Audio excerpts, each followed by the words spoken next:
Olá a todos, meu nome é Cristiane Dias, sou professora do Departamento de Pediatria da Faculdade de Medicina da UFMG, sou anfitriã dessa reunião aqui de hoje.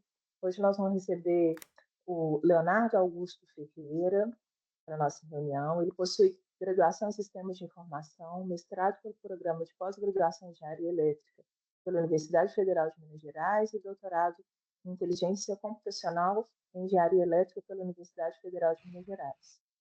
Hoje ele vai apresentar a palestra Desafios na Interpretação Automatizada do Exame Papa Nicolau para a Detecção do Câncer Fecal, né, abordando essa importância entre a integração entre saúde e a parte computacional. Acho que vai ser fantástico, contribuindo para uma discussão que já começou aqui com a professora Marilene há alguns meses atrás. Então, antes de seguirmos a apresentação, queremos agradecer imensamente ao Leonardo por aceitar esse convite, dedicar o tempo para a reunião, para todo mundo da equipe dele que também está aqui. Né? Aproveitamos para informar que todas as reuniões são gravadas e o conteúdo pode ser disponibilizado em nossas redes sociais posteriormente. A palavra, Leonardo. Obrigado, Cris. Eu quero agradecer a todo mundo antes de começar aqui por estar assistindo essa palestra, né? Como a Cris falou, meu nome é Leonardo Ferreira, tá? Vou apresentar aqui hoje os desafios na interpretação automatizada do exame de Papa Nicolau para a detecção do câncer cervical, tá certo? Vamos começar aqui com uma contextualização. Aqui na direita, aqui, gente, a gente pode ver uma reportagem do G1 de 2020 apontando que o câncer de colo de útero já era o terceiro de maior incidência no Brasil.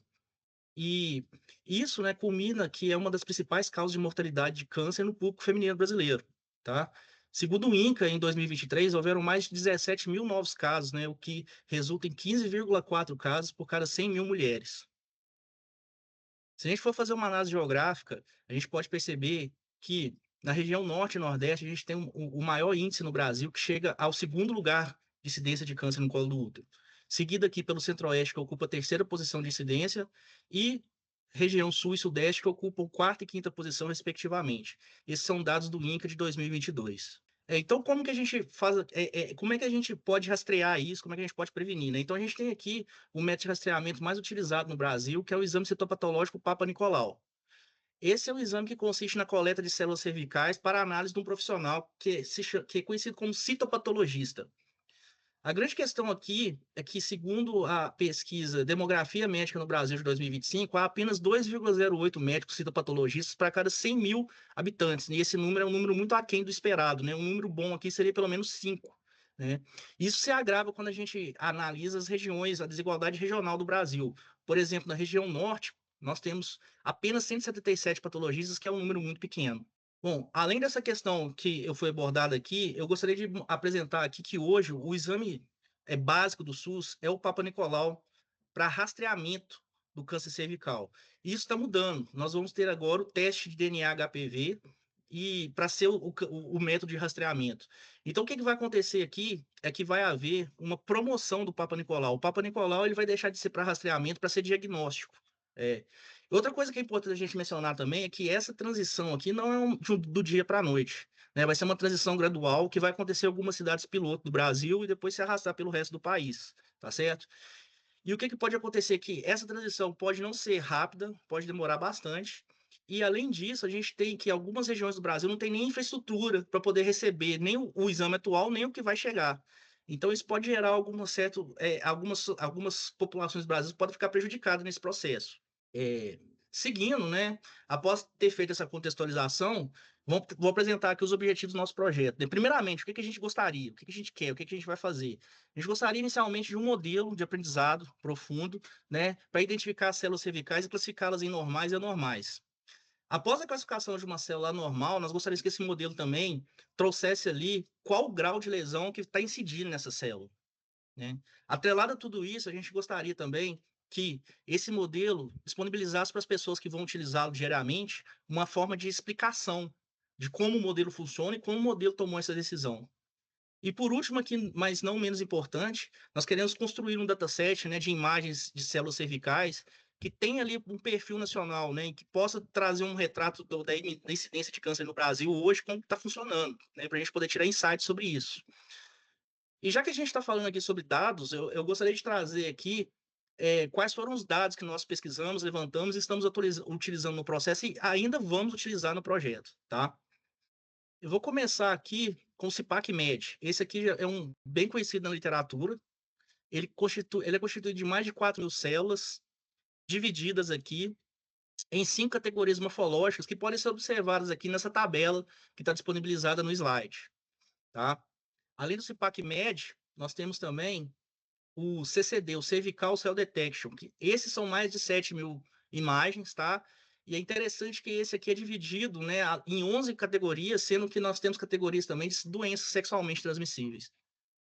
Além do CIPAC-MED e do CCD, nós estamos trabalhando também com o Relev Dataset, que são mais de 900 imagens divididas em 7 categorias, sendo 3 categorias para células normais e 4 para células anormais, como pode ser observado aqui também na tabela disposta no slide. E o Dataset Nacional, o CRIC, que foi levantado pela Faculdade de Ouro Preto, que tem imagens de campo 400 obtidas por esfregaço convencional, né? Dessas imagens foram registradas mais de 11.000 células, segundo o sistema Bethesda, e isso foi de 118 casos, né? Divididas em seis classes. Essas classes e esses casos estão dispostos aqui nessa tabela a seguir, tá certo? O dataset da medicina aqui da UFMG, que está em estágio de processamento, não só de digitalização, mas também como de fragmentação das imagens, ele possui mais de 1.500 ocorrências, culminando em mais de 3 teras de armazenamento de dados brutos, tá? São 1.500 casos ao todo, também dividido em 6 classes. É importante a gente mencionar aqui, principalmente, que esses exames aqui foram feitos com o Papa Nicolau meio líquido, e com esses números aqui, nós temos um potencial para ser um dos datasets maiores da literatura hoje.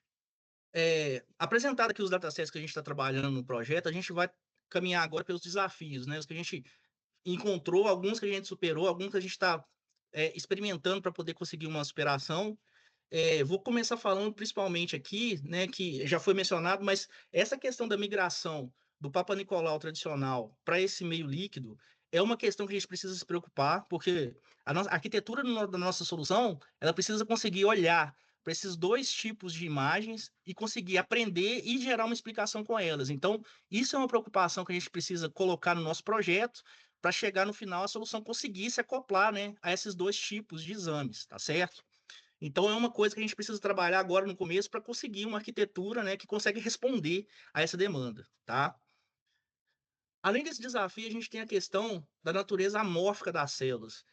Isso aqui não é exclusivo só nós, qualquer pessoa que vai precisar identificar células, né, na sua pesquisa, na sua experimentação, vai se deparar com essa questão, que é a seguinte. Aqui eu tenho dois exemplos aqui de células da mesma lâmina, tá? Esse dataset aqui é o CCD, o Cervical Cell Detection, tá certo? Do lado esquerdo, eu tenho aqui uns recortes aqui que foi feito por um profissional para poder identificar a célula e rotular qual a lesão que está incidindo nessa célula. Por que eu estou mostrando isso, né? Porque do lado direito aqui a gente tem a resposta, a predição do modelo, tá? O modelo baseado no treinamento com vários rótulos feitos manualmente, conseguiu aprender e conseguiu registrar aqui, né, a predição feita por ele próprio. Mas a questão é a seguinte: por que essas células não são recortadas, não são identificadas de forma automatizada, né? A questão, o porquê disso é o seguinte, né? A célula não tem uma característica, por exemplo, de um rosto, né? É muito mais fácil você encontrar um rosto em uma imagem, em uma fotografia, do que encontrar uma célula em uma lâmina digitalizada. Por quê? O rosto sempre tem dois olhos, um nariz e uma boca, que é como se fosse pontos cruciais, como se fosse uma âncora que a gente pode se basear para poder encontrar o rosto. Enquanto que numa célula, né, a gente tem essa natureza amorfa dela. Inclusive, um dos sintomas para poder verificar qual tipo de lesão está incidindo na célula é justamente a questão da proporção de núcleo e citoplasma que pode modificar. Ou seja, a gente não pode basear nem nessa proporção para tentar identificar a célula, né?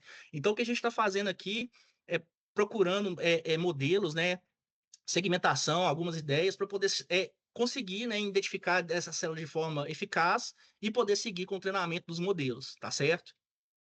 É, Outra questão também, outro desafio, mas esse aqui também não é exclusividade nossa, né? Qualquer projeto que envolva mais de uma área do conhecimento pode ter essa questão, que é a questão de uma área conversar com a outra. Aqui eu estou trazendo um exemplo do que aconteceu no nosso projeto aqui, que é o seguinte: alguns datasets eles tiveram coleta de tipo diferente.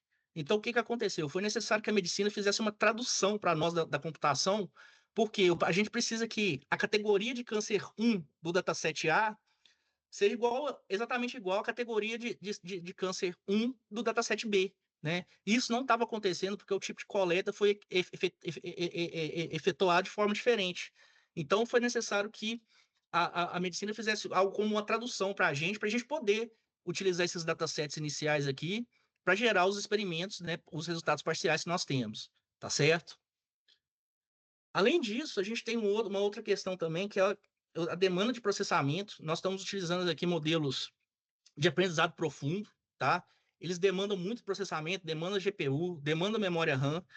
Por exemplo, aqui, algumas pessoas do projeto, né, alguns pesquisadores relataram que algumas das ferramentas que nós utilizamos aqui demandam 10 GB de RAM só para rodar. Imagina só para poder ligar. Então, assim, isso aí deixa essa solução totalmente impossível de ser utilizada, por exemplo, em computadores de casa, né? Então, o treinamento é demorado, né? Por exemplo, o treinamento inicial, com esses resultados parciais aqui que a gente vai apresentar, eles demoraram horas, né? Mas um treinamento final, englobando todo aquele volume informado aqui anteriormente no dataset da medicina aqui da UFMG, vai demorar dias ou então semanas para poder a gente conseguir treinar um modelo com qualquer quantidade de dados, né? E além disso, né, nós temos diversos profissionais aqui, diversos pesquisadores envolvidos, né? E cada um deles, a partir do momento que ele está analisando um modelo, a gente precisa que esse modelo seja padronizado, né? Por quê? Porque nós precisamos de resultados concisos, né? A partir do momento que eu tenho um resultado para eu poder emitir algum laudo, eu preciso que os modelos tenham os mesmos hiperparâmetros, a mesma arquitetura, né? E tudo isso, né, a gente conseguiu uma forma de resolver através do Flautim, que é uma plataforma do Filter Lab que disponibiliza aprendizado centralizado e também aprendizado distribuído, tá? E conseguiu suprir alguma dessas nossas demandas aqui, tá certo? Seguindo, a gente tem a questão dos desafios de avaliação do modelo, tá? Tem alguns modelos que nós utilizamos aqui que nós percebemos o quê? O modelo treinado no dataset A tem um bom desempenho nesse dataset. Porém, quando você muda o domínio, ou seja, você pede para esse modelo fazer uma aferência no dataset B, o resultado já não é tão bom, ou seja, tem uma baixa generalização, tá certo? E atrelada a essa questão, nós percebemos também que isso também não é tão incomum de acontecer, que alguns dos nossos datasets aqui, por exemplo, o Cervical Cell Detection, CCD, ele é totalmente desbalanceado, com a quantidade de células anormais muito maior do que as células normais. Então, assim, a gente teve uma questão aqui que foi gerada inicialmente uma curácia falsa, tá? Eu vou mostrar aqui um, um gráfico, tá? E nesse gráfico aqui a gente tem o seguinte, para a gente poder ilustrar essa questão da diferença, da dificuldade de análise dos modelos, tá? A gente tem 5 modelos, tá bom? Todos eles foram treinados inicialmente com CIPAC médio, ou seja, o domínio de origem é o CIPAC médio, tá? Ao passar esse dataset, né? Ou seja, desculpa, ao passar esses modelos em outro domínio, nós utilizamos aferência, né? Pegamos cada um desses modelos e fizemos uma aferência do cervical cell domain, cell detection, tá certo? E o que aconteceu, né? Nós tivemos uma acurácia melhor, tá? Do que do dataset original. Então, assim, isso não é o resultado que a gente esperava. Por quê? Inicialmente, né, esses dois datasets eles têm coleta diferente, eles têm corante diferente, eles têm digitalização das lâminas diferente, equipamento diferente. Então, assim, a gente esperava que ao treinar no dataset A, que seria o CIPAC-MED, fazer uma referência no dataset B, que é o CCD, estaria uma acurácia pior, né? Mas então nossa equipe de pesquisadores percebeu que o que aconteceu? Devido a esse desbalanceamento do dataset, os modelos eles estavam fazendo o quê? Estavam simplesmente chutando toda imagem era de célula anormal e, consequentemente, como tem muito mais célula normal, eles estavam acertando muito, tá? Então, o que que aconteceu aqui? O que que foi preciso? Foi preciso de um trabalho intenso aqui dos pesquisadores da computação para quê? Eles recortaram essas imagens, tá?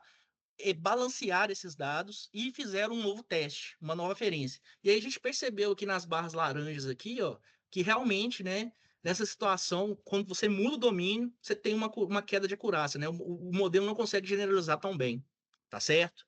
Então, para isso, para essa questão aqui, a gente fez a proposta, né, do aprendizado federado. Então, vamos entender um pouco sobre o aprendizado federado. O que que ele é? Primeiro, diferente do aprendizado centralizado, nós temos aqui um modelo global e clientes, ou seja, nós temos uma arquitetura cliente-servidor que permite a gente um treinamento distribuído, tá certo?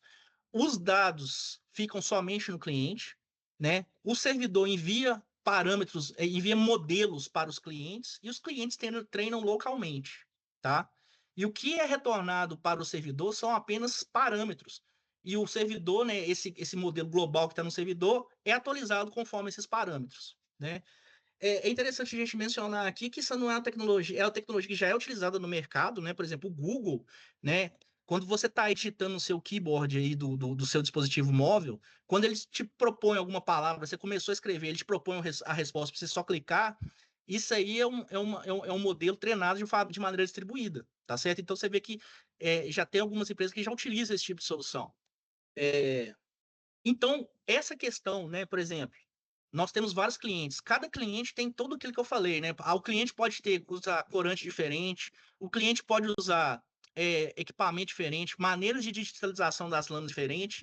Então, isso tudo vai gerar um modelo global muito mais resistente a essas mudanças de domínio, porque ele vai aprender um pouco com cada cliente e vai gerar um modelo global mais robusto, tá certo?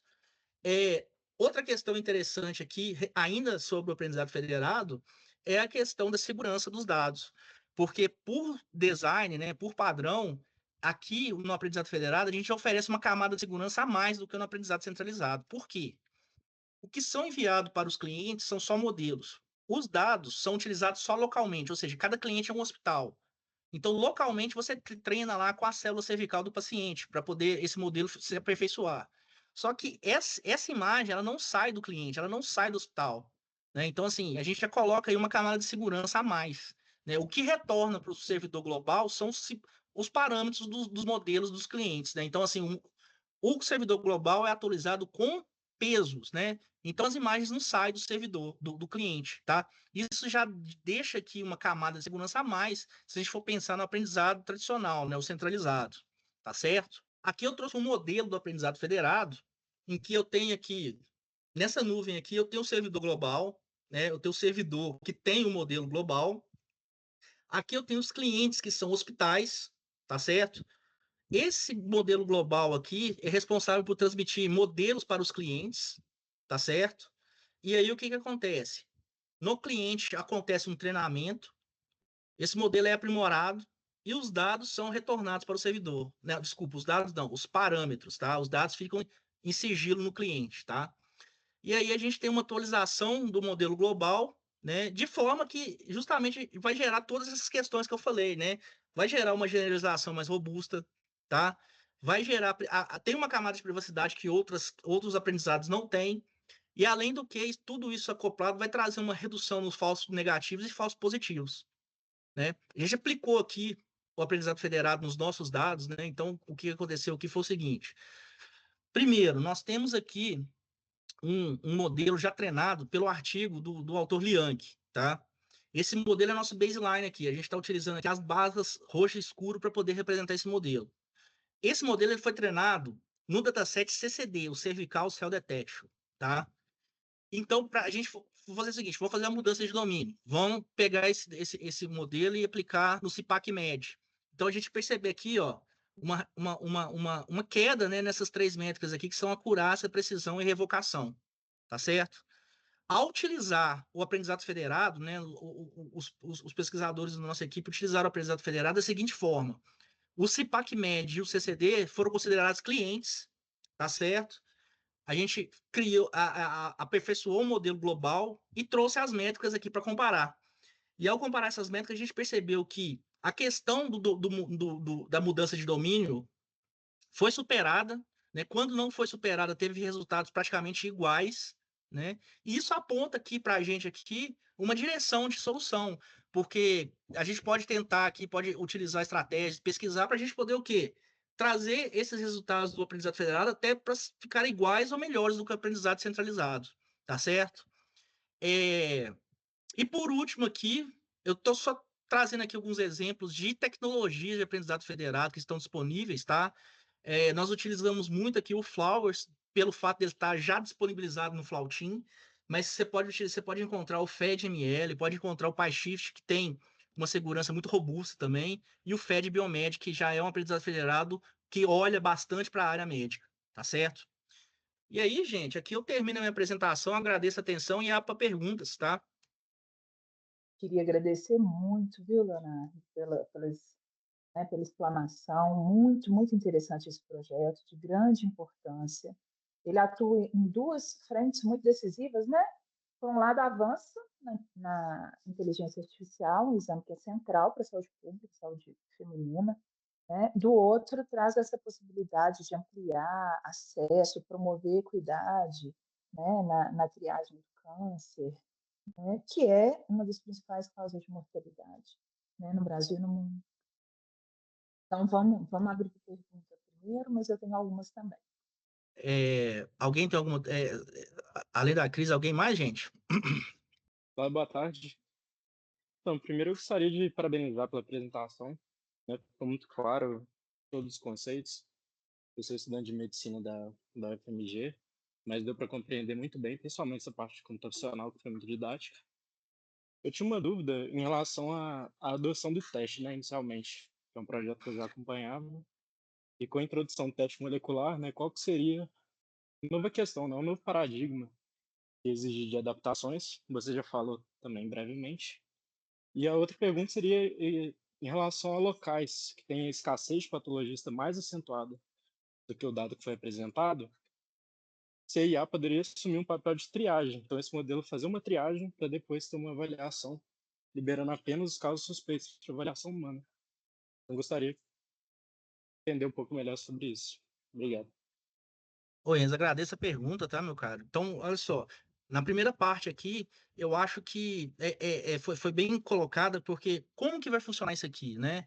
Então, assim, o exame tradicional, aí eu vou pedir a Cris, o pessoal da medicina aqui, se eu te falar alguma coisa equivocada, vocês, por favor, me corrijam, tá?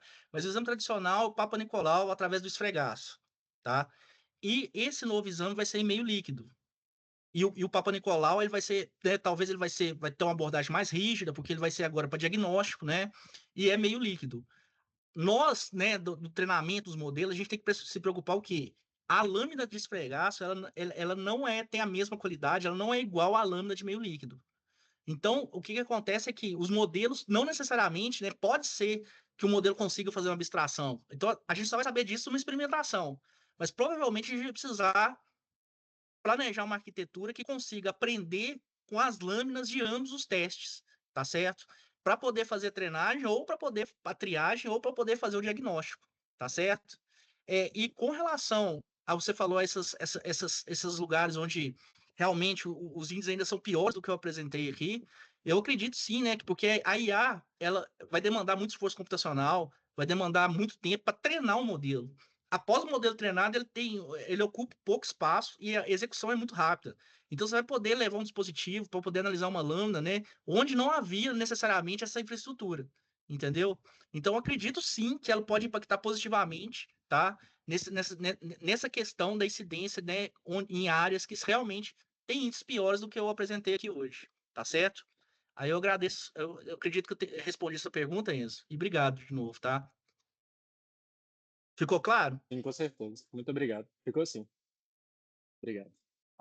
Boa tarde, Leonardo. Boa Eu tarde. gostaria de entender um pouco melhor o que vocês estão desenvolvendo. Então, vocês estão fazendo uma primeira parte para o citopatológico e vai desenvolver um outro para o teste do DNA HPV, porque o DNA do HPV ele vai identificar o vírus, né? E o citopatológico ele vai identificar as lesões precursoras. Então, como que vocês estão pensando nisso aí? Olha só, Bruno, obrigado pela pergunta, tá? Na verdade, nós estamos focados aqui na identificação das lâminas, né, do exame citopatológico, tá certo? O que eu relatei aqui é porque a gente tem duas possíveis lâminas aqui, que é a lâmina vinda do esfregaço e a lâmina vinda do meio líquido. Então, a gente não pode dizer que o modelo vai conseguir generalizar. E pode conseguir? Pode, mas a gente não pode dizer que um modelo só vai identificar bem as lesões na lâmina do meio líquido com a lâmina do esfregaço, tá certo? Então, assim, nós estamos pensando aqui nesse momento na triagem, no primeiro momento, porque inicialmente, em muitas áreas aqui do Brasil, provavelmente vão continuar usando o Papa Nicolau para triagem durante um bom tempo até, né? Até mudar para o DNA HPV. E depois que, se isso acontecer, né, a gente utilizar ele para poder aprimorar, né? Porque provavelmente, a partir do momento que ele for utilizado como diagnóstico, provavelmente a gente vai ter um Papa Nicolau muito mais rígido do que ele é hoje. Eu não sei. Daí talvez vocês possam me informar É, melhor, né? é E porque, assim, em teoria, assim, no protocolo que saiu agora, na nova diretriz, essa mesma amostra do teste do DNA do HPV, caso dê positivo, eles vão usar essa mesma amostra para poder fazer o citopatológico, né? Então, é aí que tá a questão de vocês, né? exatamente. Aí vai entrar nesse segundo passo para fazer o diagnóstico. É Entendi. isso mesmo. É complexo, mas é caminhar. É, com É, certeza. Bom, nesse muito primeiro bom. momento, é, ô Leonardo, eu estou entendendo que, na verdade, essa ferramenta vai ser um apoio na triagem, mas ela não exclui uma validação humana, né? Ela vai ajudar onde tem uma escassez de recurso humano, né? Para esse Isso. diagnóstico, mas ela vai precisar ser validada por médicos. Talvez seja essa questão que a Bruna colocou também, né? Assim, Ah, sim, não, de forma alguma. A gente não quer, coisas que a gente não quer aqui.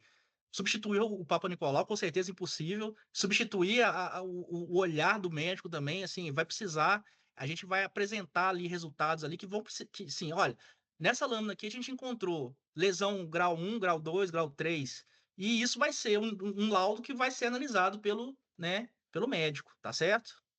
Seria essa a no questão. momento no momento da triagem mesmo para as células cancerosas, né? Isso. Fred. Não, eu queria só complementar essa resposta que o Léo colocou, né? Na verdade, o objetivo do projeto é exatamente automatizar essa etapa de análise das lâminas, facilitando a análise para o citopatologista. Então, não é o objetivo de substituir o citopatologista, mas acelerar a análise dessas lâminas, automatizando por meio da IA. Então, É. ela vai auxiliar a detecção de células normais, anormais, de diversos tipos, e ainda fornecer algum elemento de explicabilidade para essas classificações, que vão auxiliar o citopatologista no final a emitir esse laudo. Aproveitando que você tocou nesse ponto, aí pode ser para o Léo, para o Fred, a gente tem às vezes um pouco de dificuldade de explicar para os profissionais de saúde, né, como que a IA pode ser uma ferramenta tão importante de suporte. Então, a explicabilidade entra muito nesse sentido, né? Como vocês estão incorporando essa questão da explicabilidade para aumentar a confiança dos profissionais de saúde? Cris, é interessante essa pergunta, porque algumas das estratégias que a gente já vem abordando, por exemplo, inclusive a gente até conversou já, né, com o pessoal da medicina que participa da nossa equipe, que, por exemplo, algumas das ferramentas de explicabilidade, o que ela vai mostrar? Né? Eu citei isso aqui durante a apresentação, né, que um dos sintomas seria, por exemplo, a proporção de núcleo com citoplasma que isso fica alterado, tá certo? Então, uma das ferramentas, ela pode, por exemplo, né, que já tem alguns resultados nesse sentido, segmentar o núcleo e o citoplasma e mostrar essa proporção para o citopatologista, né? Que a partir do momento que ele mostrar essa proporção, trazer assim, demarcar isso na célula, isso pode ficar bem mais claro do que um exame a olho nu ali, entendeu? Então, esse é um exemplo, tá? De que tipo de explicabilidade que o projeto pode trazer, tá certo? E isso, dentre outros, né? Porque a gente pode analisar os sintomas, né? E trazer uma explicação para cada um deles, tá? Para os que forem possíveis de serem explicados, entendeu? Perfeito. Aline. Mas primeiro eu queria agradecer a palestra do Dr. Leonardo, foi muito boa. E eu tinha visto também sobre esse projeto lá com a doutora Marilene, né, que estava no nosso Instagram já também, e eu achei muito interessante e relevante, assim, né, para a saúde pública. O que eu ia perguntar mais era sobre como que a inteligência artificial aplicada, né, para esse Papa Nicolau poderia aumentar a especificidade do método, assim, que agora você até comentou essa questão da relação, né, do citoplasma núcleo, algumas coisas mais precisas que poderiam ajudar na especificidade? É. Eu acredito que a análise automatizada, Aline, primeiro, né, obrigado pela pergunta, tá? Eu acredito que a análise automatizada ela vai trazer um laudo, né? A identificação dessas células, né? O processo vai trazer um laudo que tem uma especificidade grande, mas a questão aqui, eu acho que é mais ainda a questão do tempo, né? Porque, por exemplo, assim, a análise feita pelo modelo, ela vai trazer um resultado bem mais rápido, né, do que uma análise feita ali a olho nu, a olho nu não, com microscópio, né, da maneira tradicional que é feita, né? E a questão é que a gente viu aqui resultados aqui iniciais aqui, já resultados já interessantes que podem trazer a acurácia muito alta, né? Mas a questão é que, com o decorrer do tempo, com o treinamento, a gente ainda pode trazer acurácias melhores do que foram apresentadas aqui, que, na verdade, esse é o intuito, né? Trazer acurácias boas num tempo bem mais acessível do que atualmente hoje é feito, tá certo? O principal ponto é essa agilidade, né, no resultado para Exatamente. ter uma ação mais precoce. Obrigada. E com um banco desses, né, a acurácia fica também grande, né? Assim, Sem dúvida. assim, enfim, um projeto E o que super é legal, importante. Pode falar, né? eu acho que, desculpa, estava só adicionando uma pessoa aqui, o que eu acho que é legal também é que esse banco desse tamanho ainda com perfil nacional, né? Porque, por exemplo, todos esses dados aqui, exceto o CRIC, são todos dados de não brasileiros, né? Então, assim, a gente tem agora um perfil da incidência de câncer do Brasil com a quantidade de dados dessa, né? Então, assim, eu acho que é muito relevante isso. É impressionante, gente. A equipe toda está de parabéns. Assim, é um projeto muito bacana. E quais que são os próximos passos que vocês estão pensando para o projeto, para escalonar? Ana? É, olha só, a gente já percebeu inicialmente aqui com os resultados parciais que o aprendizado federado ele realmente é um caminho, tá certo? Fazer esse treinamento global, fazer esse modelo global, né, ser treinado com esses dados aqui, pode realmente trazer aqui resultados interessantes. Então, aqui o próximo passo é a gente precisa finalizar totalmente, né, a digitalização e o processamento das imagens que nós já temos aqui da UFMG, tá? E a gente vai rodar isso tudo, né, com tecnologias de aprendizado federado para poder gerar esses resultados que eu vim mencionando aqui, né? De generalização, falsos positivos, diminuir falso positivo, falso negativo, melhorar a acurácia, tá certo? Então, com essas questões aqui, o próximo passo seria esse, né? Finalizar a questão do dataset, né? E rodar esses modelos aqui para obter os resultados, tá certo? Andréia? Pessoal, boa tarde, tudo bem? Estou tentando ligar Boa minha tarde. câmera. Consegui. Olá, prazer estar aqui. Parabéns pela apresentação, Leonardo. Obrigado. Eu sou a Andréia, sou professora aqui no Departamento de Computação da UFOP e vim a convite do Frederico, né, e do Leonardo também, que nós fizemos nessa base do CRIC aqui em Ouro Preto, junto com o pessoal da farmácia. E assim, fico muito feliz, Leonardo, com o trabalho, assim, de você estar ampliando mais ainda, né, de você estar dando muito mais visibilidade para isso, e também com a criação dessa nova base de dados de meio líquido que vocês estão fazendo aí, né, que isso realmente vai ser sensacional. Uma das coisas que você comentou é que a gente não tinha representatividade, né, a nossa população brasileira não tinha representatividade com relação a essa base de células, né, para que a gente pudesse, ao invés de só usar modelos construídos fora, né, e testados fora, a gente também ter essa representatividade aqui no Brasil e poder testar os modelos com a nossa população, né, isso vai ser, assim, Fantástico. sensacional, e estamos à disposição. E uma das coisas que eu achei muito bacana é vocês estarem usando a ideia do aprendizado federado, né, que é um pouco sobre isso que você comentou, você poder ter um modelo central, mas que possa estar treinando com informações, às vezes, regionais, né? E treinando e gerando resultado e realimentando o modelo. Então, com certeza vai escalar, né? Como disse a professora comentou a respeito dessa ideia de escalar. Uma das coisas que eu lembro que a gente trabalhava muito, Leonardo, e talvez possa ajudar a você a justificar também essa parte do modelo, que eu acho que era muito importante. A nossa colaboradora aqui da farmácia, a professora Cláudia Carneiro, falava muito sobre a gente ter um número de falsos negativos. E esse número de falsos negativos, ele às vezes ele podia ser grande em alguns locais e podia, claro, ser menor de acordo com a experiência, né, do profissional que estava ali atuando sobre o exame.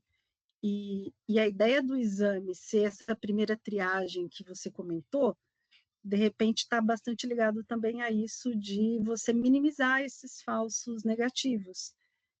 Você realmente não deixar passar, né, talvez coisas que pudessem estar passando de alguma forma meio despercebidas, né?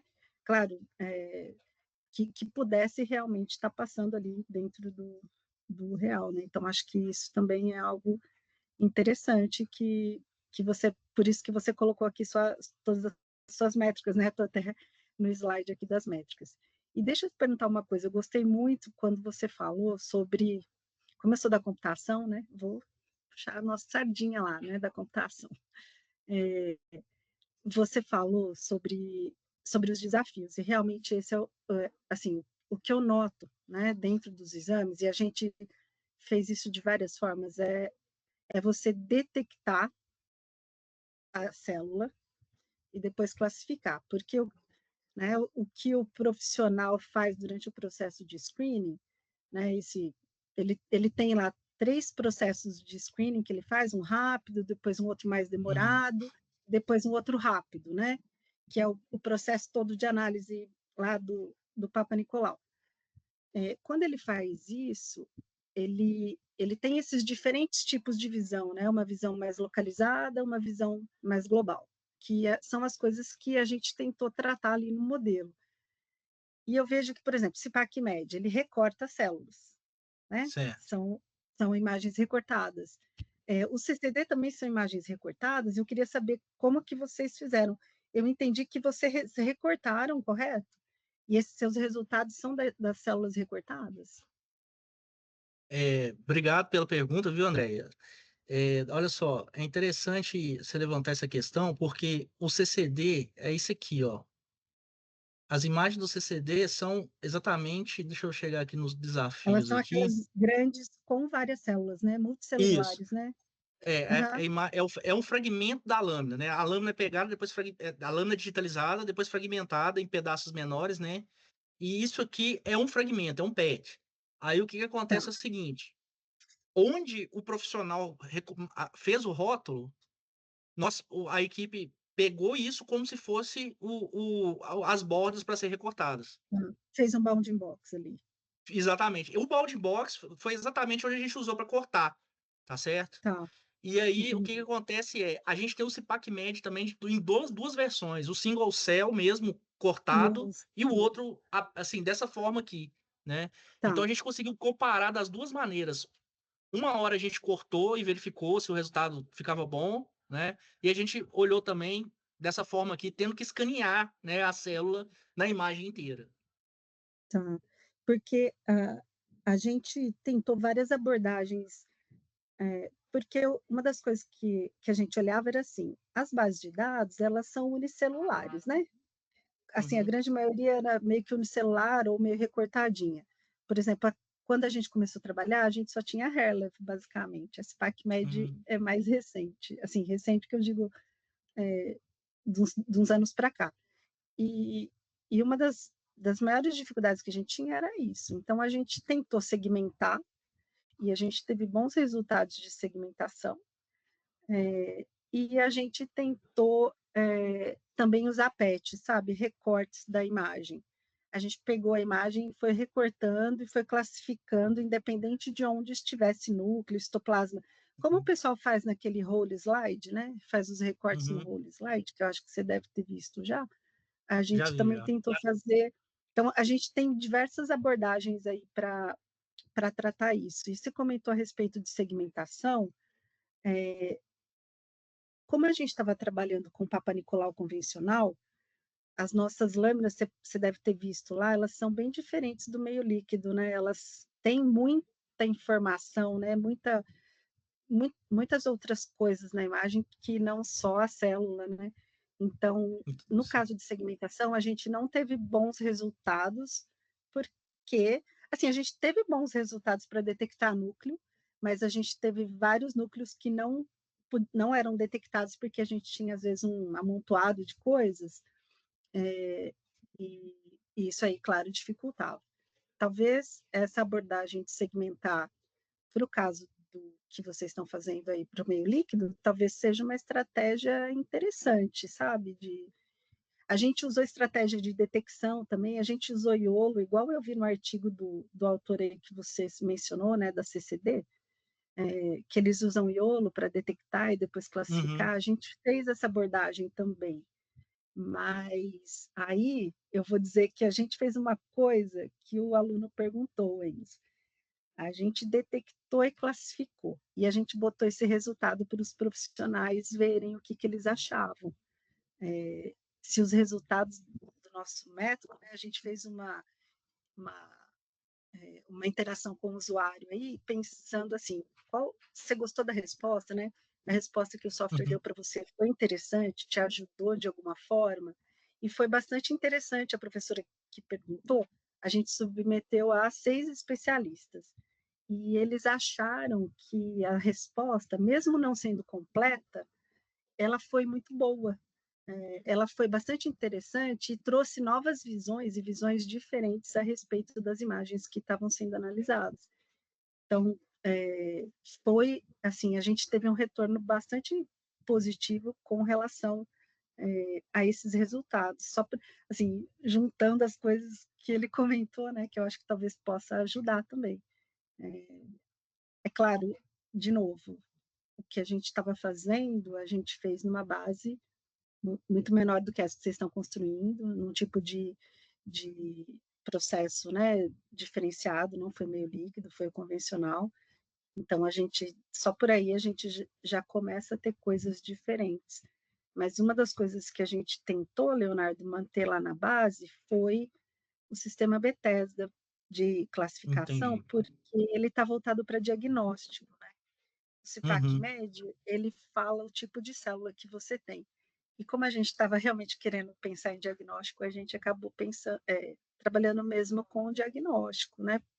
E seguindo o que o pessoal faz quando vai emitir um laudo, né? Pensando nessa ideia de apoiar o laudo, né? Como você disse aí, né? Que seria a ideia principal. Então, eu acho que, assim, com certeza vocês vão ter resultados, assim, muito sensacionais, e eu acho que a ideia do aprendizado federado está sendo, né, sensacional de vocês juntarem essas informações, inclusive porque eu sei que vocês têm o CIA Saúde com certeza vai proporcionar essa correlação entre muitas pessoas, então tanto você quanto o Frederico estão de super parabéns aí no projeto. Obrigado, André. E conte com a gente, viu, Leonardo, se precisar de alguma coisa, eu vou Com participar das certeza. reuniões. Com certeza. Agradeço muito. Fred, Não, primeiro eu queria agradecer a Andréia aí pela presença, pelas perguntas e todos os comentários pertinentes dela aí. E eu queria complementar um ponto da fala dela, né, do início da fala dela, que ela falou do aprendizado federado, né? E até, Léo, se você puder colocar nesse slide aí, ela comentou sobre a questão da dificuldade de dados nacionais nossos, né? A gente está construindo esse dataset aí com auxílio aí do pessoal da medicina, da UFMG, mas essa arquitetura que a gente está propondo, ela até pretende, né, contribuir com essa questão. Então, você imaginar uma rede de clínicas ou laboratórios, né, que podem construir um modelo de forma colaborativa, de detecção dessas células, sem a necessidade de mover esses dados para um servidor central, isso também acho que se encaixa perfeitamente com essa aplicação. Ou uma rede de hospitais de uma mesma, eh, de uma mesma, me fugiu o nome agora,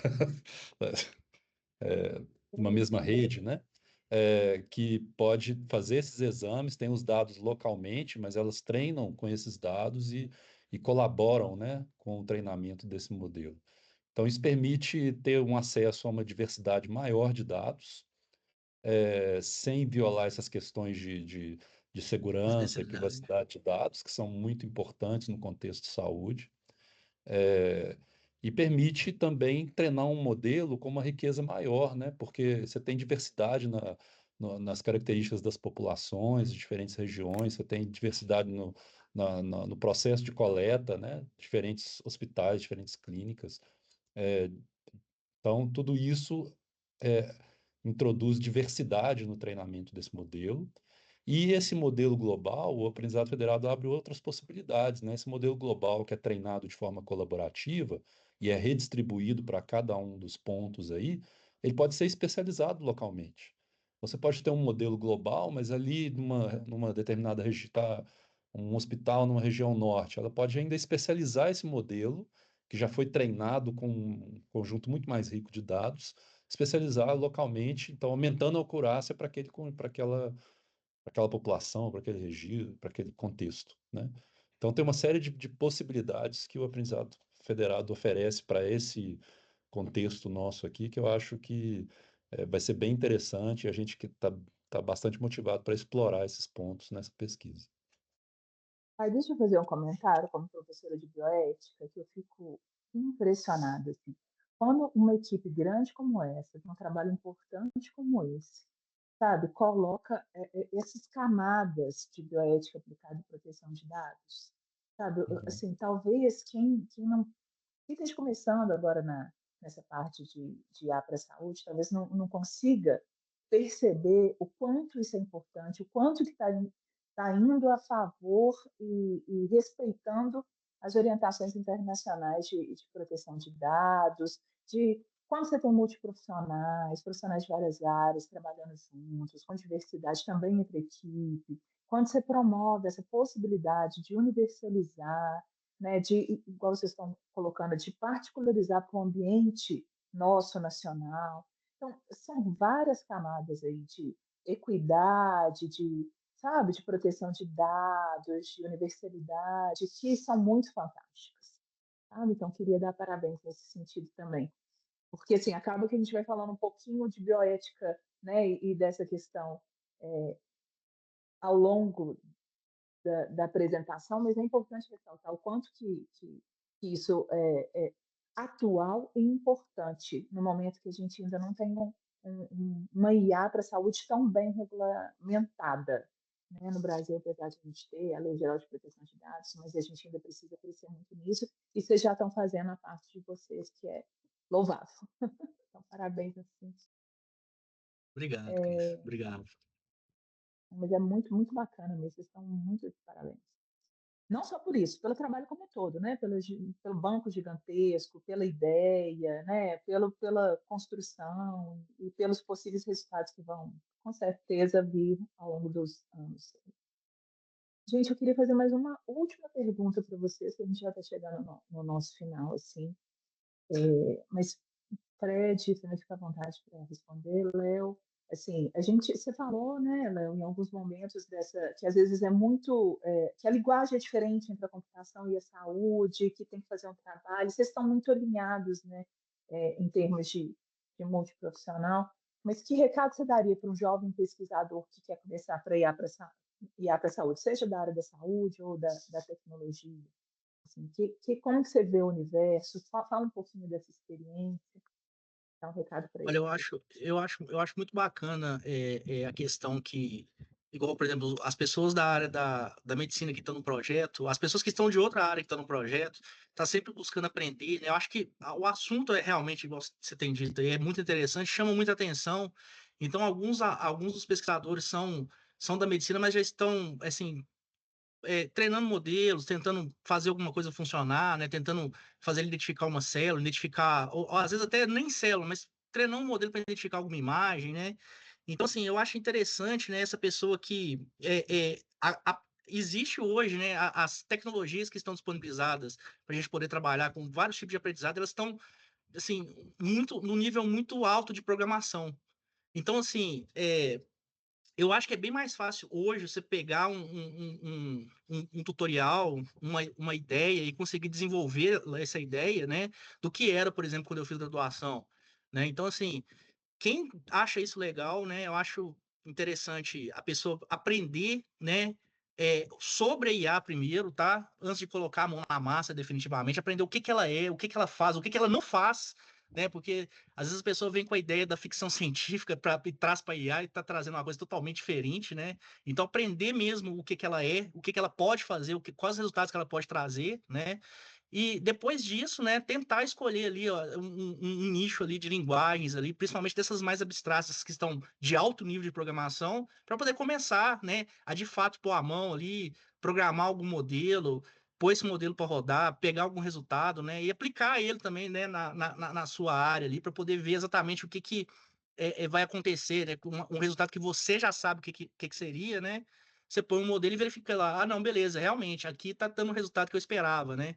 Eu acho que é muito interessante a pessoa começar primeiro sabendo o que é IA primeiro, né, para não vir totalmente perdido e gostando realmente, entendendo o que que ela pode propor, né, o que ela pode resolver, o que ela não resolve, né, procurar aí dessas linguagens de programação mais de alto nível e pôr a mão na massa. Acho que seria esse pelo menos um começo, né, que na verdade, assim, o caminho que a pessoa vai percorrer é muito longo, mas esse aí seria um bom começo, eu acho. Não sei se o Fred aí gostaria de acrescentar mais alguma coisa. Cristiane, se você me permite, eu queria acrescentar um ponto, sabe, sobre esse comentário seu.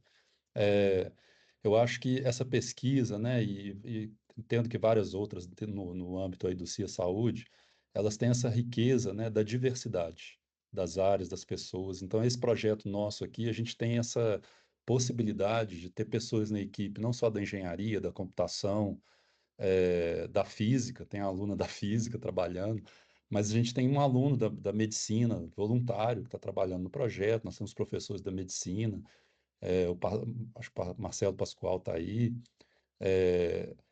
e isso gera, essa diversidade, ela gera uma riqueza muito grande nas discussões. Então, até o pessoal da medicina apresentando para a gente, dando aula mesmo sobre essa parte de citologia, de Papa Nicolau, e aí eles também assistem às aulas que a gente dá um pouco sobre a parte de IA.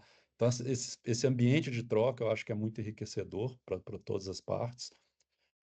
E o fato de você estar trabalhando numa pesquisa aí que é interdisciplinar, né, saúde e computação, engenharia, tem muitas oportunidades de gerar contribuições relevantes, importantes, né? Porque tem muito espaço ainda para gerar essas contribuições. Então, eu acho que quem tiver interesse nesse tipo de pesquisa é um ambiente de muita riqueza, muita oportunidade de aprendizado também.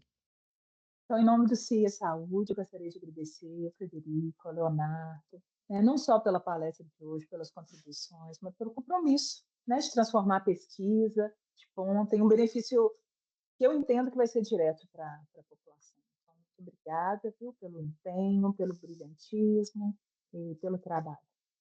Tá? Agradecemos também a parceria com a Unimed, os financiadores FAPESP e FAPEMIG, que nos permitem realizar os eventos como o de hoje. E eu vou aproveitar essa oportunidade também para convidar todos e todas para se inscreverem, para receberem notícias do CIA Saúde através do link que nós vamos deixar no chat. Informamos também que no dia 25 de setembro a gente vai ter o 3º simpósio do CIA Saúde. Se você não fez sua inscrição, ainda dá tempo. O tema é IA responsável na saúde, da pesquisa à prática clínica. O link a gente também vai disponibilizar aqui no chat. É isso, gente. Vocês também estão convidados para acessar o nosso site, as nossas redes sociais. E se tiverem interesse também em receber as nossas newsletters, é só enviar mensagem para a gente que a gente inclui. Tá?